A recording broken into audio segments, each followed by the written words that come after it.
sorry, restate one thing very quickly and then we move on. In the case of this longer case, I really invite you, yeah, in real life to be careful when assessing arguments of other people.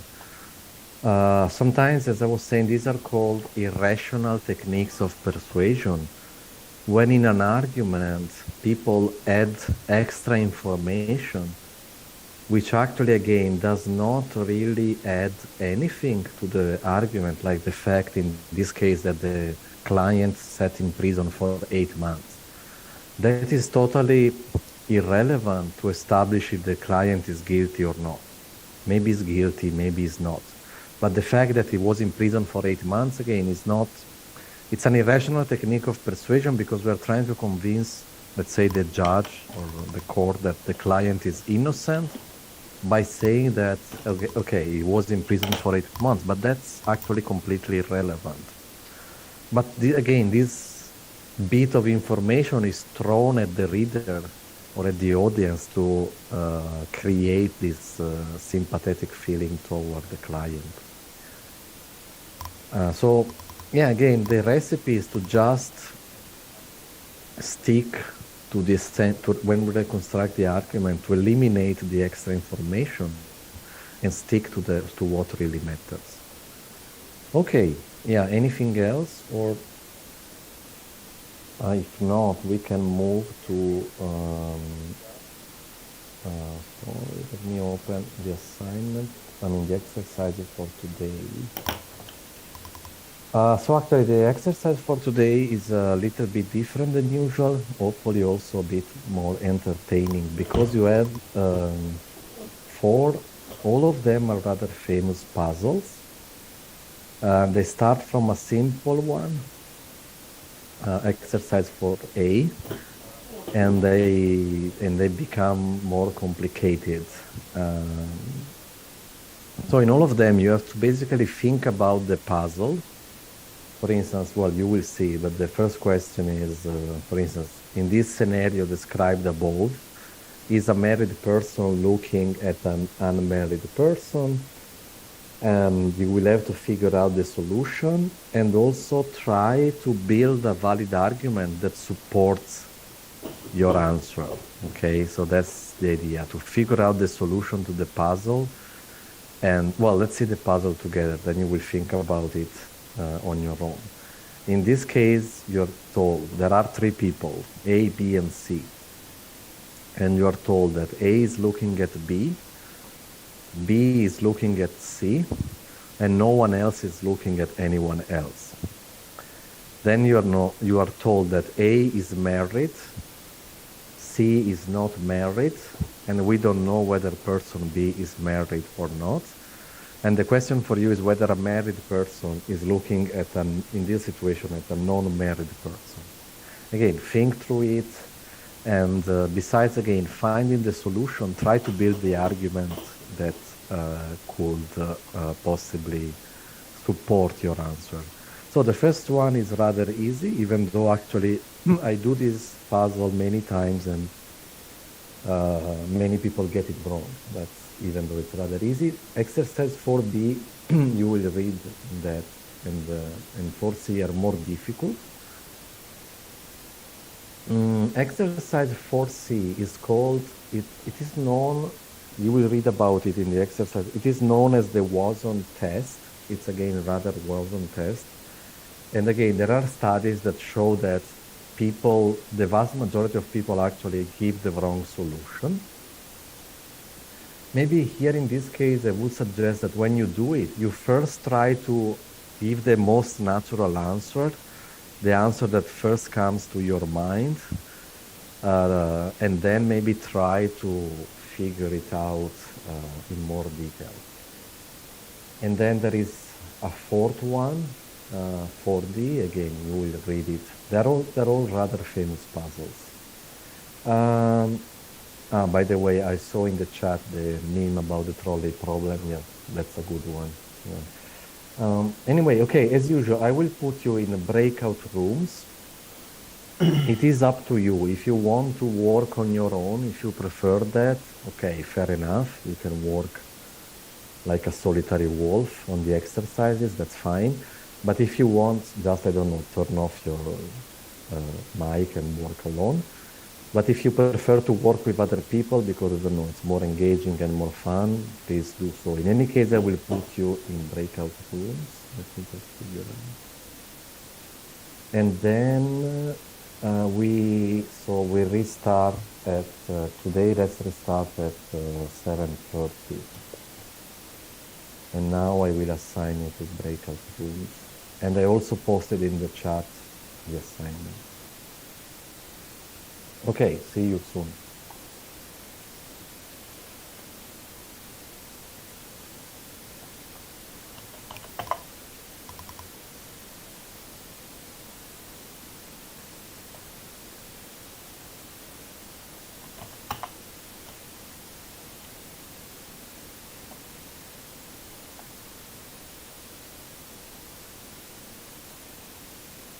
So, hello, will we do it together or what? Yeah, let's do together. Shamil will open the share screen and we can discuss together. Okay, give me 1 minute.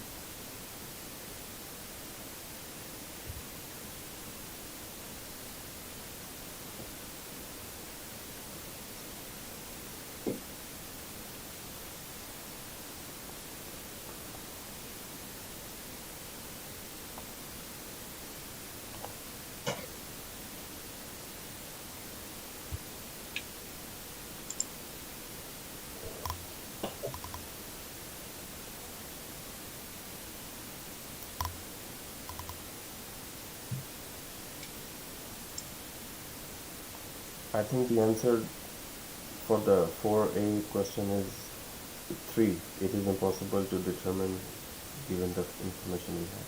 What do you think? The answer is yes.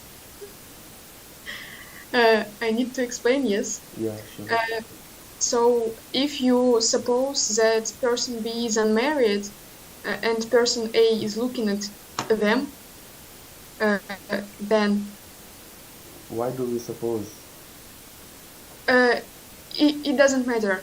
If it's unmarried, then married A look at unmarried B. But if B is married, we know that C is unmarried. Then B married look at unmarried C.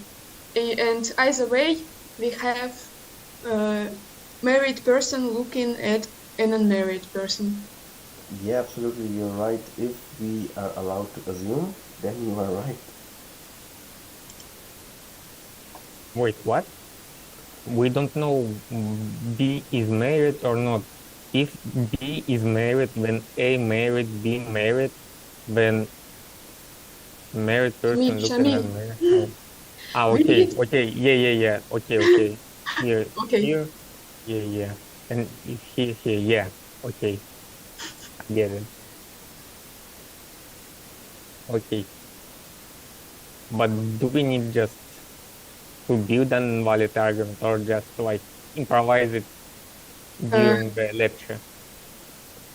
I think it is not enough to say what I said already. Okay, if okay. B is married, then if unmarried, then Okay.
Okay.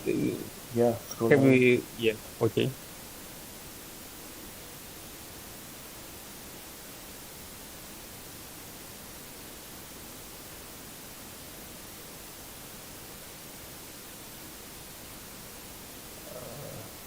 go back up again. Okay.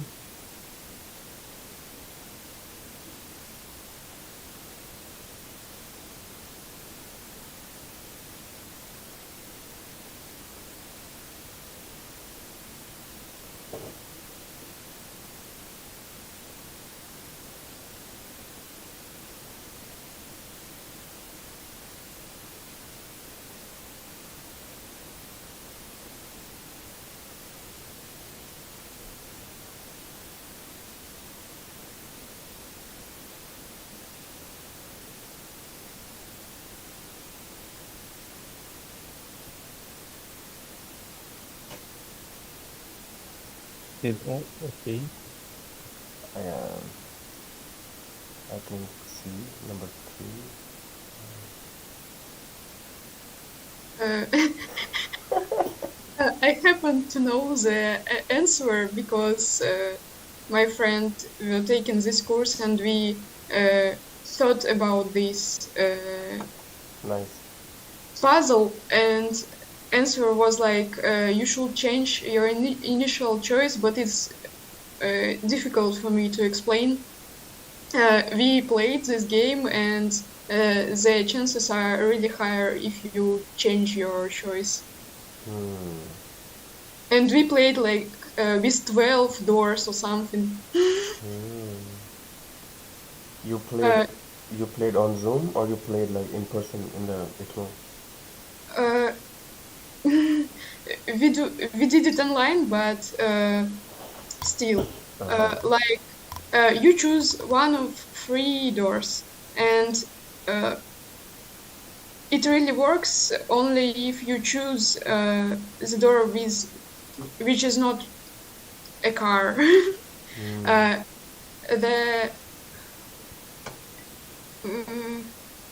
Как ведущий будет?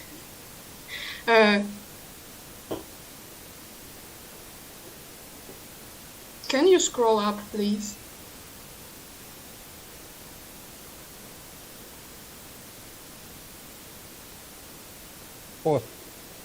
Host, okay.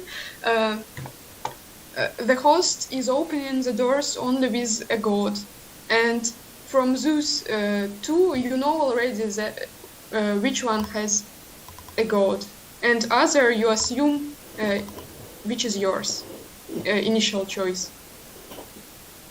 Because if the host is not cheating from the very start, he should to open the door which you chosen. It's difficult to explain by words, but when you try it. Suppose you are the host and you know that which door has car, right?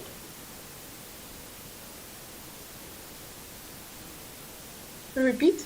You are the host. Suppose you are the host and you know which door has the car inside, right? And I know as a game player that which door has goat? No, it's like you make your first choice. Like, for example, you choose first door. And you are saying, I choose the first door, and host asking you like, are you sure maybe you want to choose another? And it's hard. Did the host open the door I chose first? Did the host open the door? No, he will He not shouldn't. open. He will not open the first your door. No, in no case. Even if you pick the god door, he will always unlock the second door with the god. So you either have only the right choice with the car or god. Okay. And I think it's C. It doesn't matter whatever I do. I have 50-50 chance of winning the car. But it's like if you have initially chosen a god, your chances are increasing. But if you chosen the right door with a car behind it, okay, it Yeah, but like you don't really know.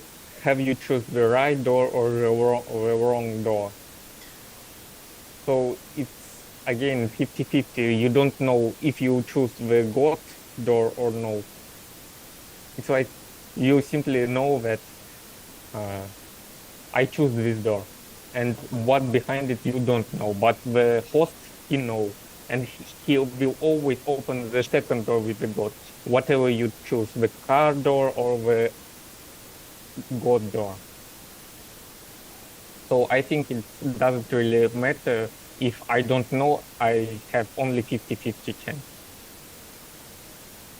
Maybe in practice, of course, maybe it would be, as you say, like the more chances to to change initial choice. But as now, as I think, I only have 50-50 chance to win. it's really crazy to explain it without practice. But the question is to make it a valid argument, how to make changes in this. So, Anastasia, you tell us what to assume, make changes in this. Yeah, if you, as you saying, we should change, make and build an valid argument so we can prove Yeah, it. yeah. Or maybe call your friend right now. Same is the answer. Tell. Okay, let's move on to next one.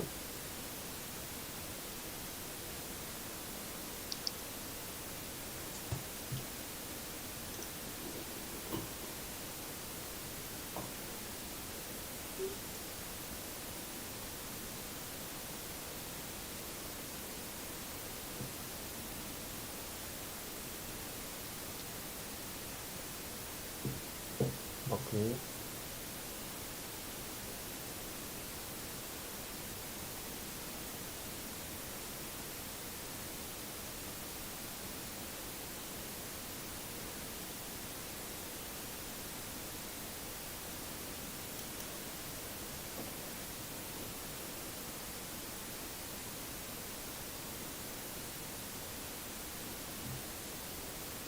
More down.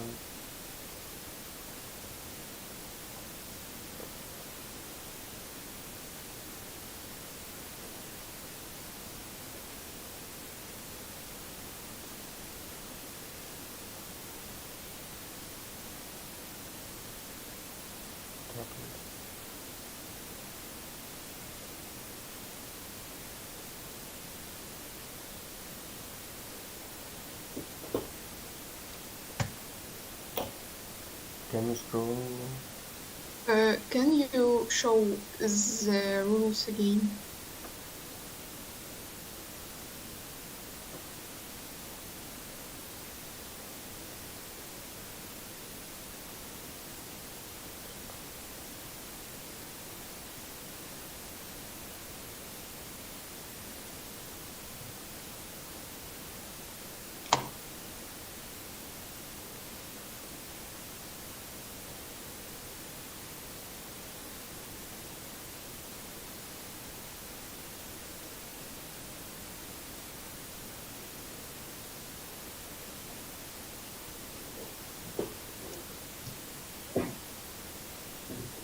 I didn't understand the question, but I think number 7.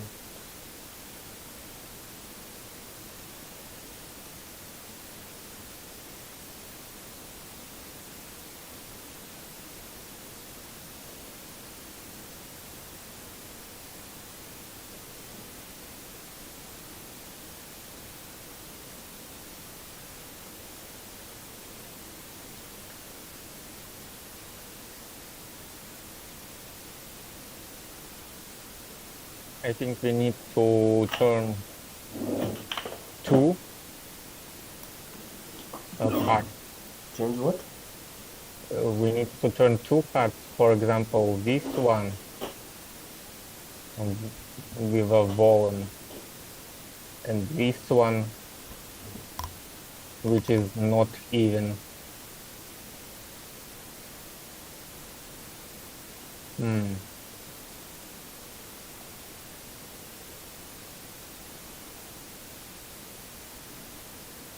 So we need to prove this. Yeah. No, it is just for our help. The question is up. You can read the question again. Yeah, I remember it. True. Which true or 4 cards? What is the minimum number of cards? Oh, 1, 2, 3. Oh, 2 cards. Yeah, I think so. Yeah, 2. D and 7. Like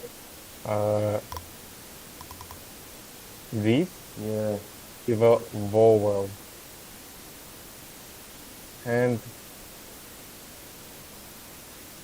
but it doesn't really matter. We also can use this or this or this. No. We cannot choose number 4 because it is Here? even. Yeah, it is even, and we cannot choose A because it is vowel. Okay, so we choose this one to see because it's this primate. Yeah. We chose this one because it is this primate. Okay. And so by the results of this interaction, we can see if here, Yeah, it here, is. and here, here. The answer is 2 cards, A and 4. Yeah. Okay.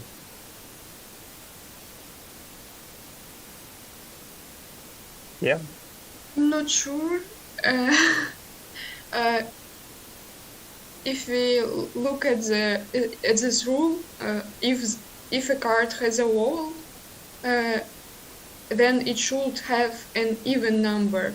So we should check letter A. I agree. To look if there is an even number, but there is nothing about. Thanks, neighbors. There is nothing about that if it's not a vowel, it should have an odd number. So I think we should check 7. The question is to check vowel and even only. How many cards? The second line of the question. What is the minimum number of cards and which one exactly we need to turn to check if the rule is true. So the rule is only true on A and 4.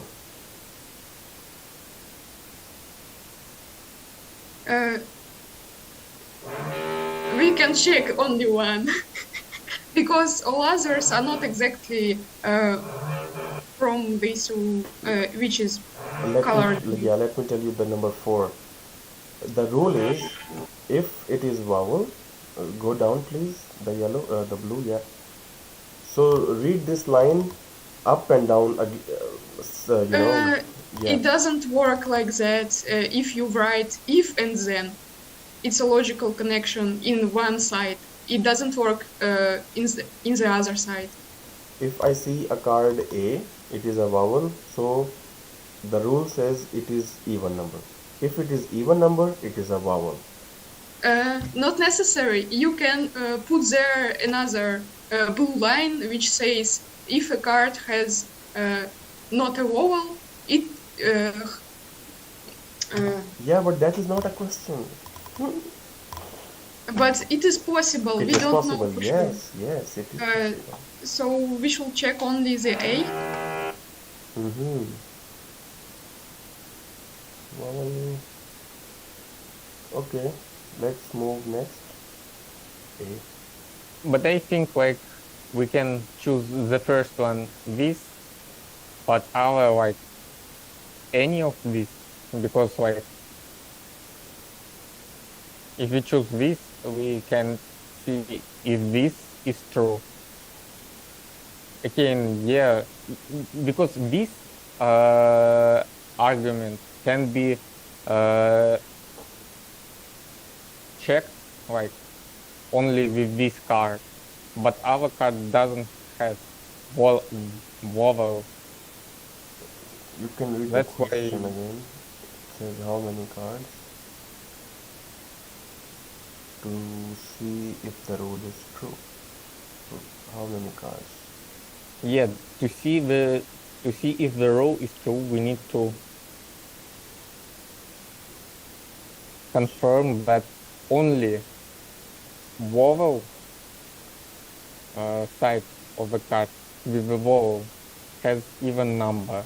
So we can choose this one and then this one. When we turn it around, we will see if the other side is vowel or not. But Or we should check that all vowels have only even numbers. But here's only vowel. Here. There's only an even number, and if we turn it and there is, like, for example, E, she's Yeah. saying that the rule is only for one card. The rule doesn't say all cards. This is her point.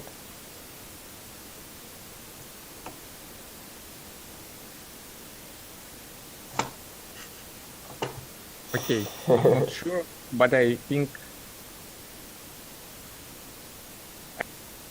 I get it. Maybe not. Okay, let's see. Let's move on. Answer our A. Let's follow her. 4D.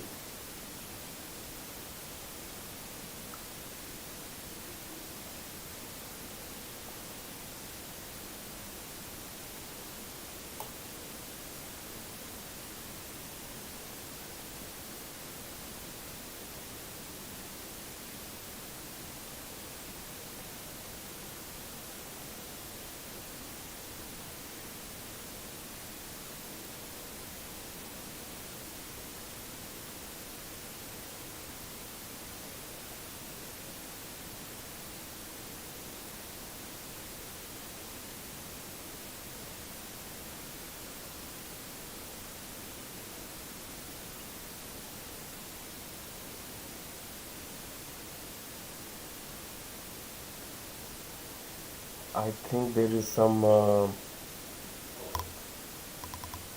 wrong information, in the second line. If the computer predicts that you will take only box A, it should be written A, not B. I think it's a mistake. Yep. Yeah, it's mismatch.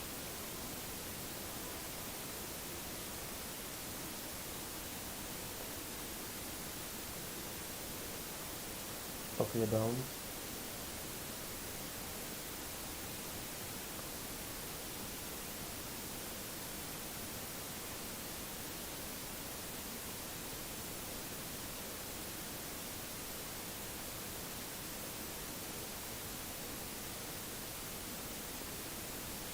How can I win this? Because the computer already knows my choice. This is ridiculous.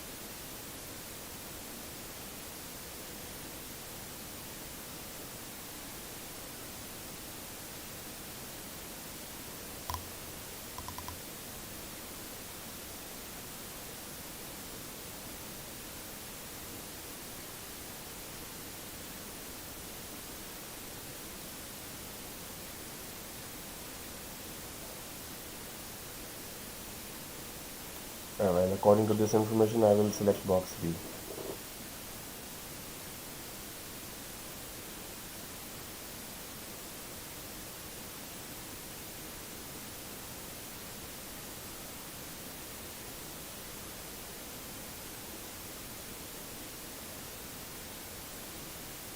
Did you discuss this exercise with your friend?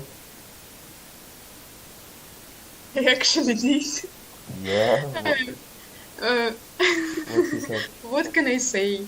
It has 1% of possibility that it will predict incorrectly, and if you happen to have this 1% of incorrect prediction, you will get nothing if you choose box B.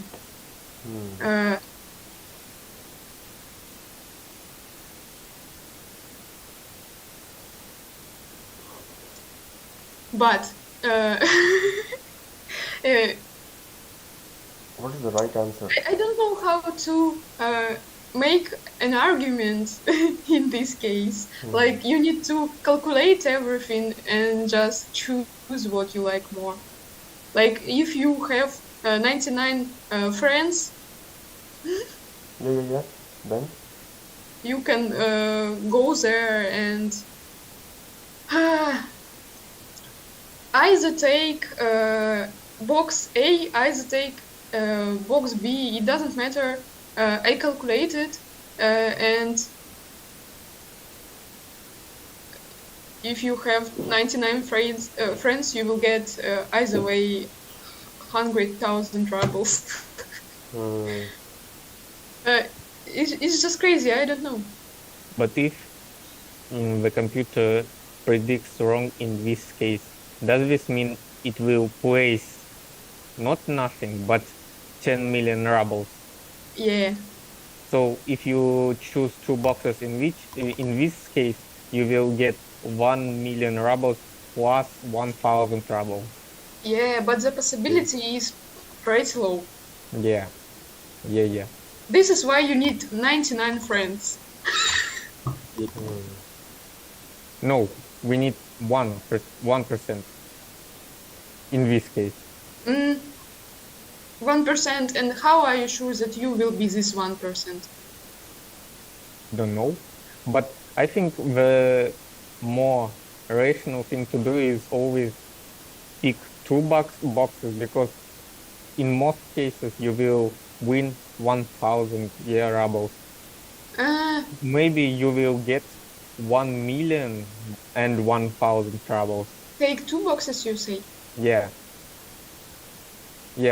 In most cases you will win only 1,000 rubles, but in 1% chance you will win 10 million rubles plus 1,000 rubles, and you will never get nothing. You will always have 10,000 rubles.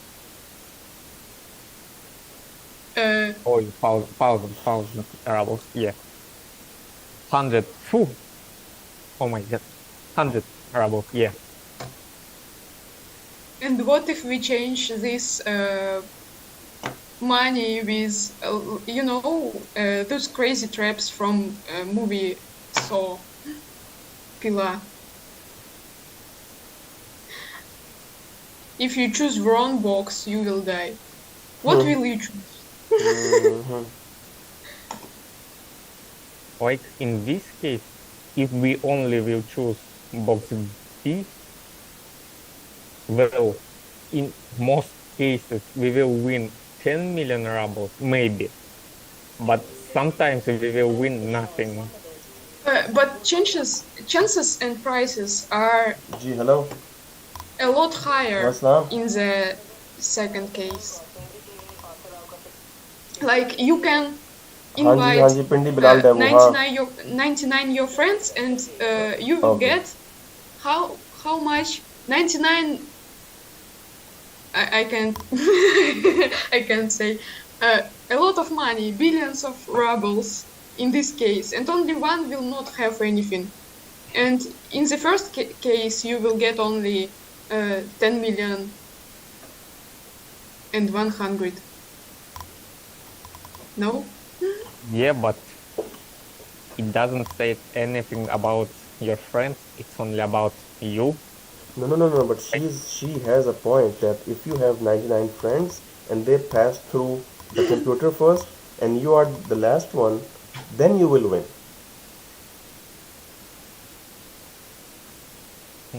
Because the computer is always 99% correct, not 100%. So, yeah, she is right. I don't know, like in this case, you will always win something. But in this case, you can win nothing. Yeah, in most cases, you will win 10 million rubles, but in 1% chain, you can win nothing.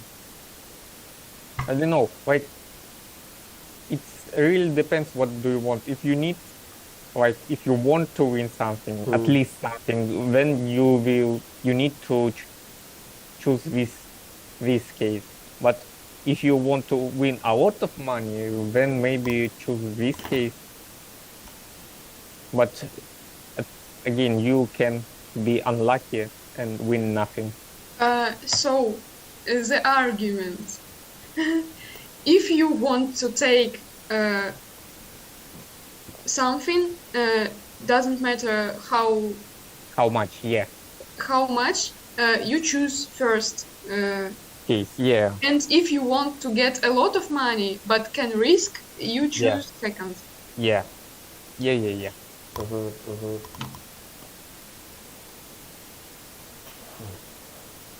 Good one. So, and here we say like this and this. I'd rather choose 7. What? You said A?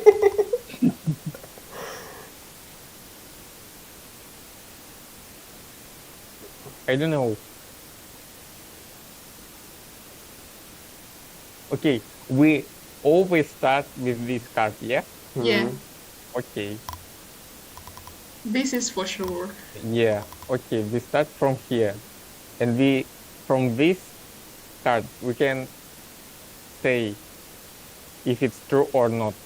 True, Yeah. true, yes. But doesn't this mean like we only need one card? Yeah, it means only one card, yeah. The question says how many cards to prove the rule is true.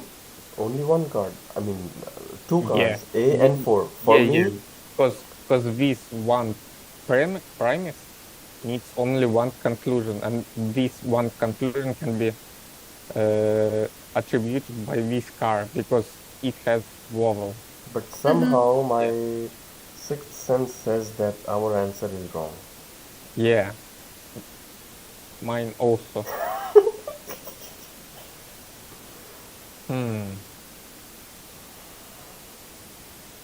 If a card has a vowel on one side, then it has an even number on other side.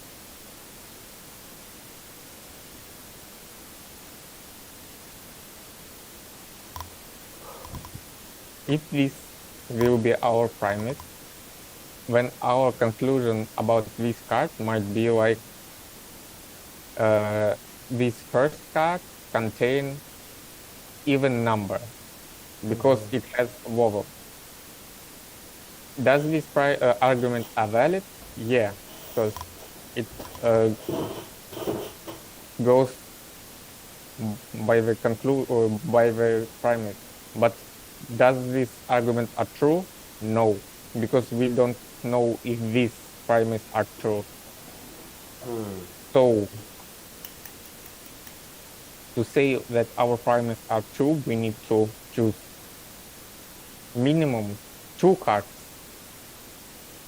that involve vowel and maybe even number. So I was saying A and 4, 2 cards. Yeah, I think so. Your friend is in second semester or second year or what? Why?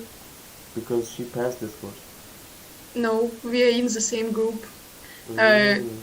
You just can choose the course in whatever semester you want, and she took it in the previous one. In this course we have numbers like 100 marks, or we are just pass or fail marks. It's the same. I don't really remember. I just remember we discussed those crazy puzzles. Ah, Like we spent a lot of money. Money. Time. yeah. Time is money. Hmm. Valid. Was the lecture the same, like Giacomo? Yeah, yeah. Okay. Hmm. Okay. So it is very easy for you. I don't know the answer for this one. Uh, I just think that you should to choose A and 7, but I can't guarantee that it's a True. correct Yeah. answer. Yeah. Okay. I think we've done a really good job. It's like 6 minutes left. We can simply wait this time.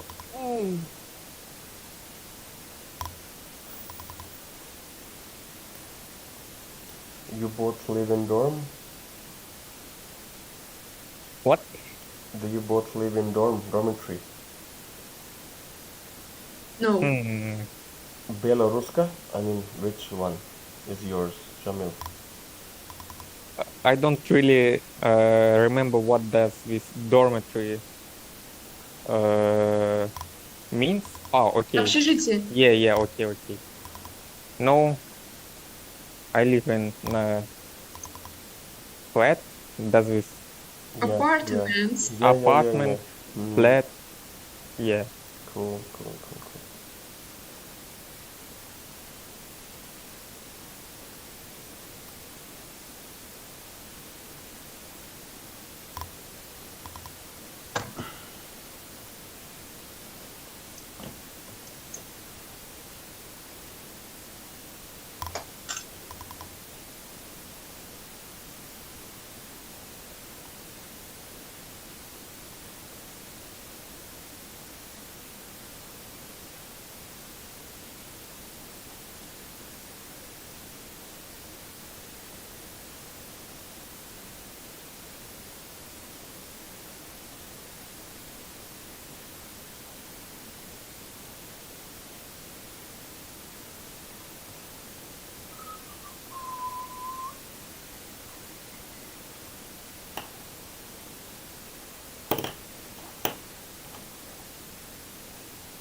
Okay, welcome back. I hope the puzzles were fun. So now we have some time to check solutions. Let me share the file with you so we can all see it. Okay, so the first one was easy, and the last one actually, I don't know if you had time to get there. The last one is actually pretty difficult, so they are of increasing complexity, so to say. So the first one, let's see what you got. So it's the example we described before of A, B, and C. Okay, Anastasia wants to try.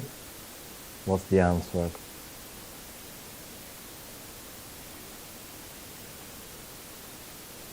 We cannot hear you, Anastasia. I'm sorry. Okay. The answer is yes. Mm-hmm. A person can be either married, either unmarried. Mm-hmm. If person B is married, then married B looks at unmarried C. If person B is unmarried, then person A, married, looks at unmarried B. So either way, the answer is yes.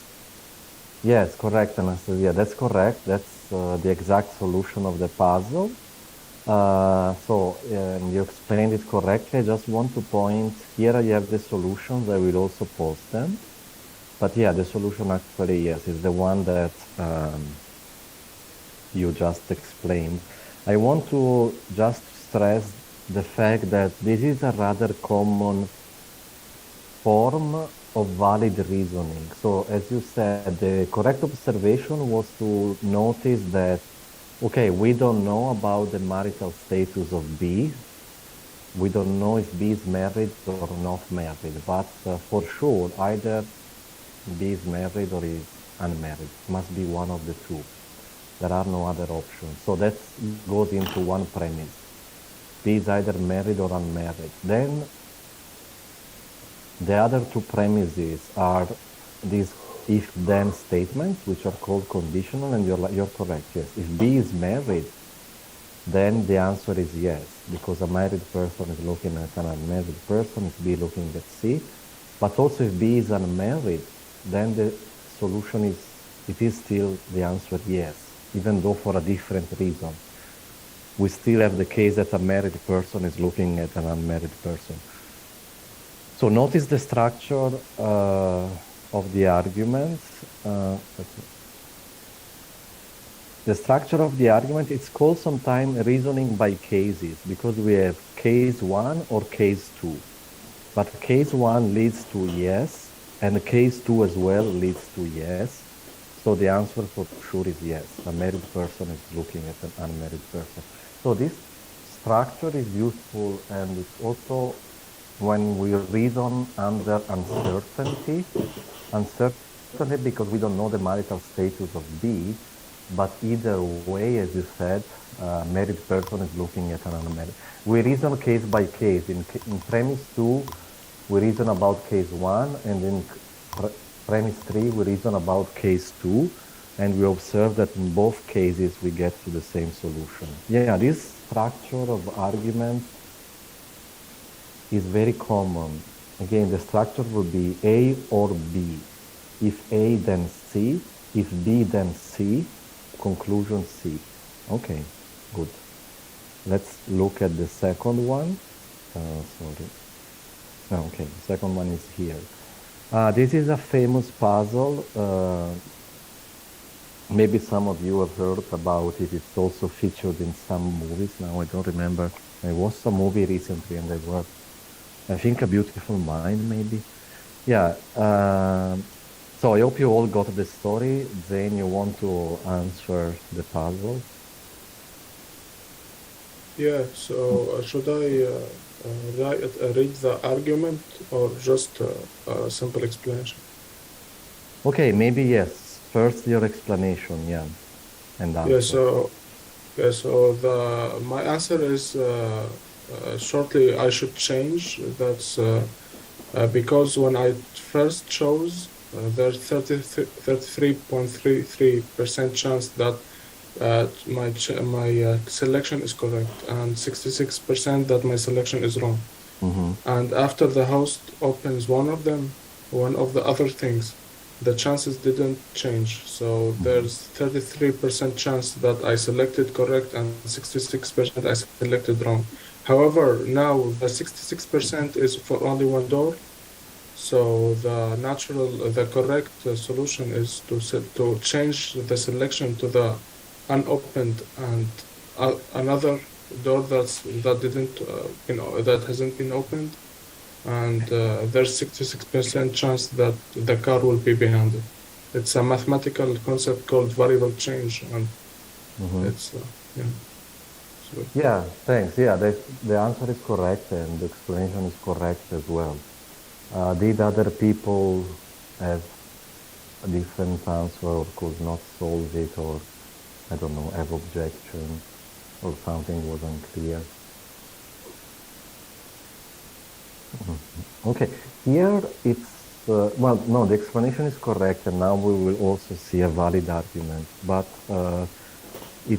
it feels, it seems the wrong answer. I mean, the correct answer seems that after the host has opened the door, one door, you know that one door contains a car and the other one contains a goat.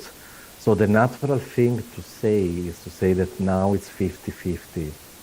So many people answer number 3 and say that it doesn't matter. I always have 50% chance. And that's, again, if you remember the distinction between system 1 and system 2, that's the answer of system 1. It's a very instinctive, intuitive answer. However, it's wrong, again. Yeah, actually the argument just explained works to show that it's actually better to change your initial choice. Here is, well, the one argument to see that, sorry, one second. It can be put like this. It's actually just regiments a little bit what Zane just said. So if your initial choice was the car, okay, so if you were in a sense lucky at the beginning, and you change your choice after the host has opened the door. So if you change, you will not win the car, right? That's for sure. Because, yeah, you chose the car at the beginning, you change, so you get a goat. But if you initially chose goat number 1, or we can call the goats, I don't know, goat number 1 and goat number 2. If you initially chose goat number 1 and you change your choice after the host has opened the door, you will win the car. So in case 2, you win. But same, if you initially chose goat number 2 and you change your choice after the host has opened the door, you again win the car. So notice that in 2 cases, when you change, in 2 cases out of 3, you win the car. Also, you can observe as an extra premise that the 3 situations above have equal probability. We said that actually at the beginning you have, 33%, 1/3 of a chance of choosing the car, 1/3 of choosing goat number 1, and 1/3 of choosing goat number 2. So if you, basically if you change your choice, you win the car 2 times out of 3, which is 66% of winning. So changing your choice maximizes your possibilities of winning a car. It's not guaranteed that you win, but you actually double your chance. If you stick to your initial choice, you have 33%. Yeah, Samir? So what if I initially chose the car, Mm-hmm. and what the host will say to me if I was correct in the first place? Well, the game is like this. If you chose the car at the beginning, the rule says that the host will open one door with a goat. So it will open just a door and then ask you if you want to change. Okay. Yeah, and in that case, if you change, you lose. Okay. But in the other 2 cases, if you initially chose the goat, you actually win. Okay. Yeah. Any other question or something wasn't clear? This is actually it's based on a real life example. There was actually this show on, I think on an American television, and mathematicians and logicians after a while figure out this. There was actually a little bit of resistance at the beginning. I mean, some logicians and mathematicians initially thought that this solution to the puzzle was not correct. But actually, no, there is consensus now that, yes, the mathematical correct answer is that you maximize your chances if you change your door. You can actually empirically verify it. The first time I ran into this test, this puzzle, and my professor explained it to me, I was a bit skeptical, to be honest, about the solution. So I even decided you can verify it empirically. You can just run this game with a friend, for instance, and you take 3 cards and you don't need the actual goals and cards. Just decide that one card is the winning one, and the 2 other ones are the losing ones. And if you run a sufficiently large number of tests, let's say, I don't know, 50 tests, in one you always change your initial choice, and in the other one you always stick to your initial choice. You will see that more or less 66% of the time you win when you change, and more or less with 33% of the times you win when you don't change. Yeah, so, okay, good, that's correct. The third one, this is another puzzle.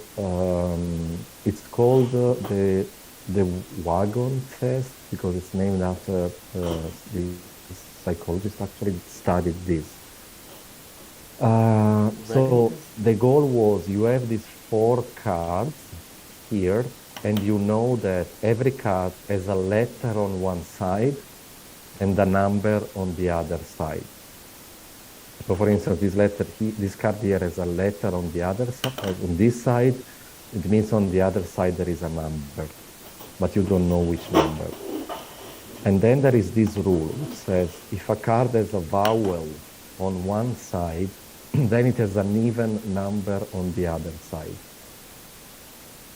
The question for you was, which cards should they need to turn to verify, to check that this rule in blue here is not broken, is not respected?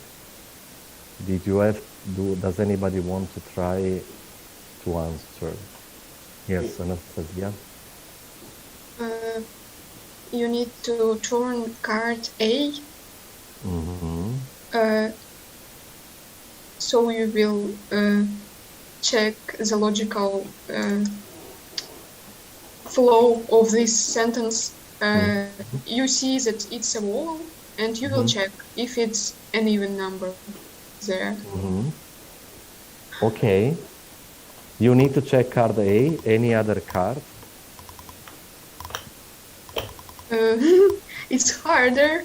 I think that you can check the card 7. But I'm not sure about it.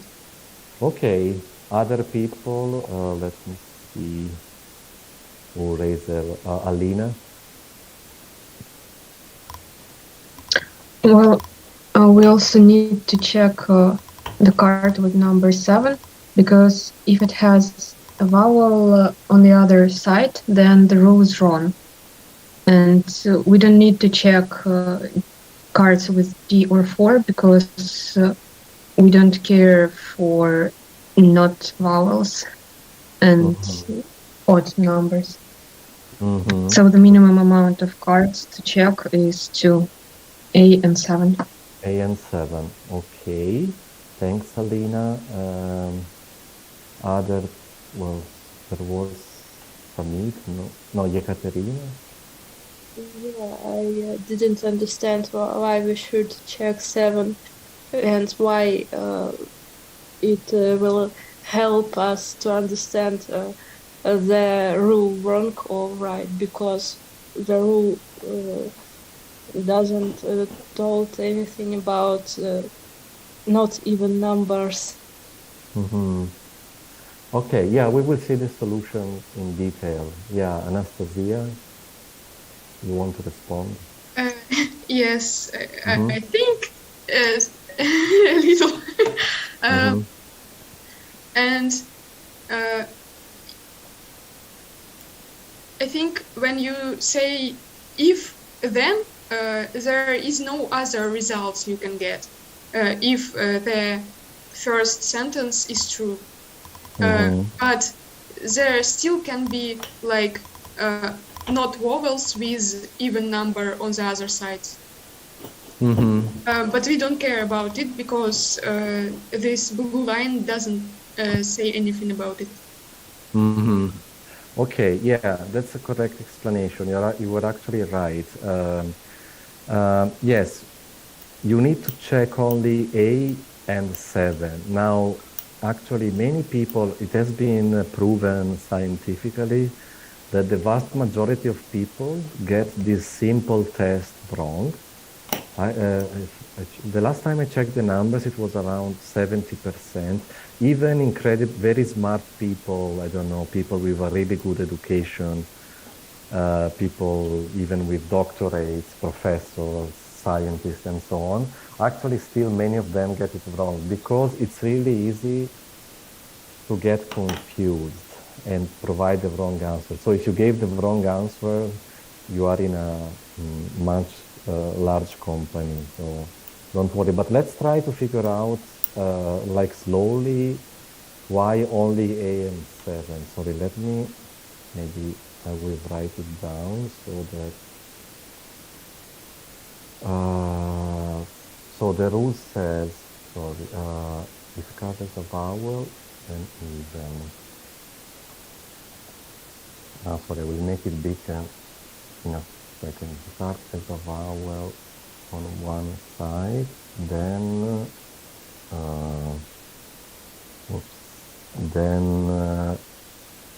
even number on the other side.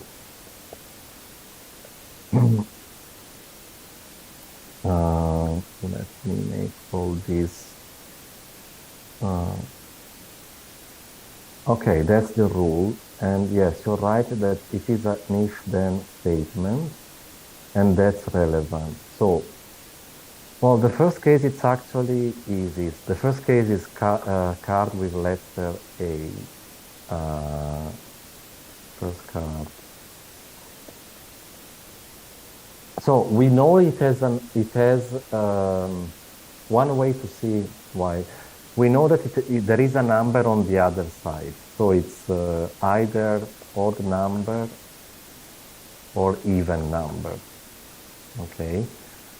So again, it's this reasoning by case that we used before. If it is odd, wait, let me check. Then the rule is broken, right? Because the rule said vowel. If it has a vowel, then it has an even number. So A is a vowel, obviously. So if there is an odd number on the other side, then the rule is broken. Given that we want to check if the rule is true, then the moral is we need to check this card. Because again, if there is an odd number, we don't know, but if there is an odd number, then the rule is broken. The second card was letter D, right? Yeah. So letter D is a consonant. Again, on the other side is either odd number or even number. But, well, you can reason like this. Our rule is about vowels. It does not say anything about cards with consonant. So whatever the number, it cannot break the rule. Okay? If it's odd, fine. If it's even, fine again. So we don't need to check.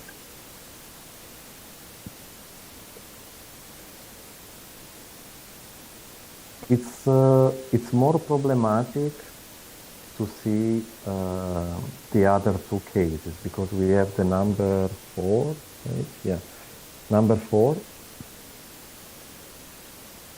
even.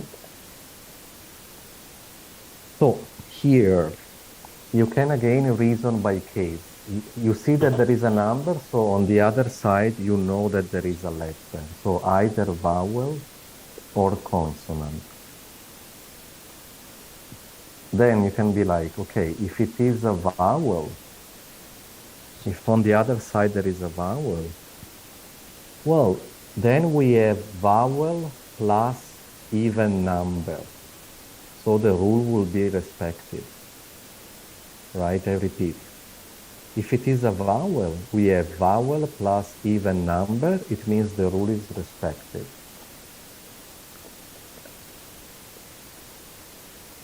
Okay. What if it is a consonant on the other side? Well, if it is a consonant, then remember that our rule does not say anything about cards with consonants. Our rule is just about cards with vowels.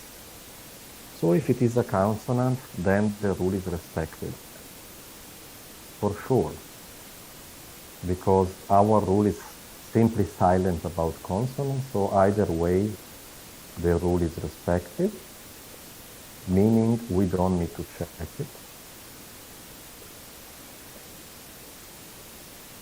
In the fourth case, it was number 7, so an odd number. And again, on the other side, we know that it's either vowel or consonant. Let's see now what happens. If it is a vowel, so we will have vowel plus odd. Yes, and we have a problem because the rule says if a card has a vowel, then on the other side is even. So if it is a vowel, then the rule is broken. If it is a consonant, well, the rule is not broken because the rule is not about consonant. But still, given that in one case the rule is broken, we need to check it. So basically we need to check, yes, it was suggested the card number 7 and the card A with a vowel. And yeah, and I was telling you, many people actually get confused with this test. But the moment you engage your system 2 and proceed slowly to check case by case what happens, then the answer should be easy. Yes, Samir? What is the name of the test you said? I'm not sure how it's pronounced. Wagon. I can write it in the chat. Sorry. Yeah. You can also try it. Yeah, you can look for it on the internet. There are many articles. In the number 3, I did not understand in the number 3 case, can you open the... Yes, let me go through it again. Yeah. When the number is 4? No, only this. If it is consonant, then the rule is respected. How? The third line. Every time there is a consonant, the rule is respected because the rule just says if a card has a vowel, then on the other side there must be an even number. So when there is a consonant... If it is a vowel, then only the rule is respected. No, wait. When there is a consonant, it's like the rule is silent about it. Respected means true, right? Verified, right? Not violated. Not violated. Okay. Right? It's like if I tell you if there is a class you need to come to it more. Now, suppose we were offline. It means, but when there is no class, you are free. You can come or you cannot come to the building, right? So I can also say if it is a consonant, then the rule remains the same, remains untouched. Yeah. Untouched, yes, not broken, Oh, okay. not violated. And the last one, number 4, either vowel or consonant. If it is vowel, then the rule is broken. How? Sorry, in the third or fourth case? If it is a vowel, then the rule is broken, because on the other side there is an odd number. And the rule was vowel, even. If vowel, then even. That's the rule. But here it was like, if it is a vowel, and you would have vowel plus odd, meaning that you're breaking the rule. So odd and consonant, right? No, vowel and odd.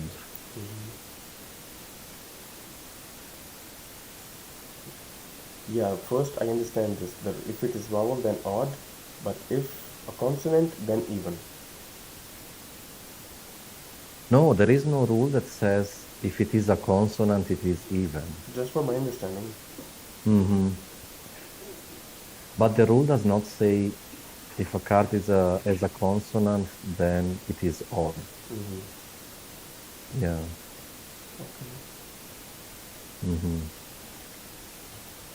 Okay.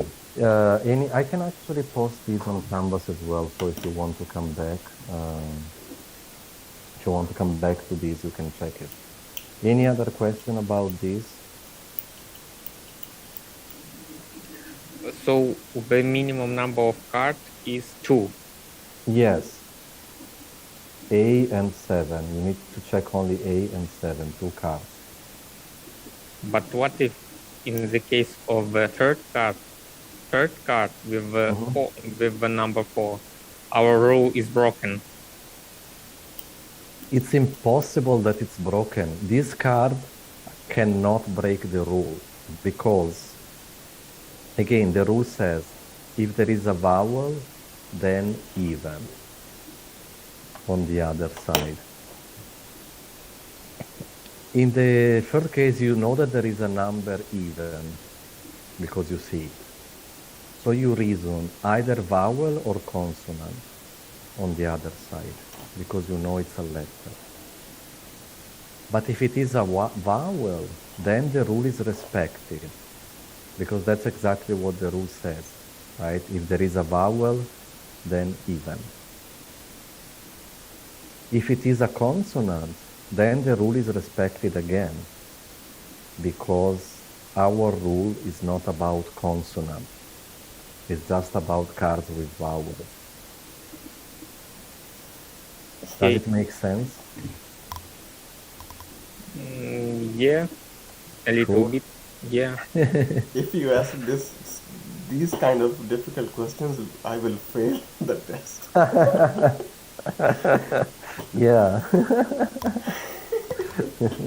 Yeah, in the final test I will ask you this. No, okay. Again, I told you actually many people, and I told you there are these statistics that even really incredibly smart people fail this test. And to be honest, a while ago I was scrolling Instagram and there was exactly this test. And I wasn't paying attention and I failed it as well. So it's very easy to fall victim of this test. But I hope that once you sit down and do this explanation, the explanation is clear. And again, I will post this on Canvas as well, so you can come back to it and check. Can you please, in the fourth case, can you replace the word not broken with respected? Okay. Yeah. Okay. If it helps, yeah. Okay, last one is actually, I think we don't have time to discuss it. We can discuss it at the beginning of the next class, but maybe we have 5 minutes. Let's hear if somebody has some quick thoughts, and then we can actually discuss it more at the beginning of the next class. So the story was this. Yeah, Zain, what did you think? Me? Mm-hmm. Yeah, so it all depends on the definition of rational selection. So there's two options. Is the rational selection choosing the choice with maximum average outcome, or the choice with the maximum guaranteed outcome? Yeah. Yeah. So Mm-hmm. yeah, so I think both of them are rational in different cases, and if we need the maximum guaranteed outcome, we should pick both boxes. But the maximum average outcome is picking box B. Yeah, you are actually right in a sense. Did you know this puzzle before? Did you know it already, or you figured out this? No, I just did the math actually. Mm-hmm. Yeah. Okay, we will have more to say, but you're right. It actually depends a lot in what do we mean by rational choice. This is this case here. There is no right solution. People are still discussing, and mathematicians and logicians are still struggling with this case. There is no clear solution, and we will see some ideas actually because it requires some time on Monday. Does anybody else wants to Yeah. share? Mm-hmm. For example, if it is not my thought, it is my colleague's thought, Anastasia, but I'm just bringing it forward that if I take 99 friends with me, the computer says 99% the computer is right. So what if all the 99 students go through the computer, then the 100th one, the last one, might win 10 million rubles. Mm-hmm. Yeah, there is also that. Yeah. Mm-hmm. Yeah, it's a possible idea to see one of the solutions. Yeah. Anyone else wants to share? Okay, yeah, as I was telling you, let's look at it better on Monday at the beginning, also when we are fresh, because this is really it's a complicated puzzle. There is no obvious solution, and actually, yeah, I told you logicians and mathematicians are still struggling to discuss which answer is correct. So we will see it, it's an actual paradox, yeah. We will see better on Monday. Now, given that it's Friday, I feel we can finish 5 minutes before. And also I would like to know the answer that what are the benefits of such arguments? What is the advantage, benefits, In case 4? of such arguments? But where? In this computer case? The last one, especially the last one. Yeah, we will see. Well, let's discuss it on Monday. Yeah, we will see basically that there are arguments in favor of choosing one box and arguments in favor of choosing 2 boxes. We will see on Monday how it works because it requires, yeah, sometimes you can think about it over the weekend. Actually, it's a good puzzle. Or I don't know, if you go out drinking with friends, you can discuss it with friends. Okay. Okay, so yeah, let's finish now. I will stick around if somebody has some question. If not, I wish you a good weekend. Yeah, enjoy and have some rest. Goodbye. Okay. Thank you. See on Monday. Okay, thank you. Goodbye. Thank you. Goodbye. Thank you. Thank you for the last weekend.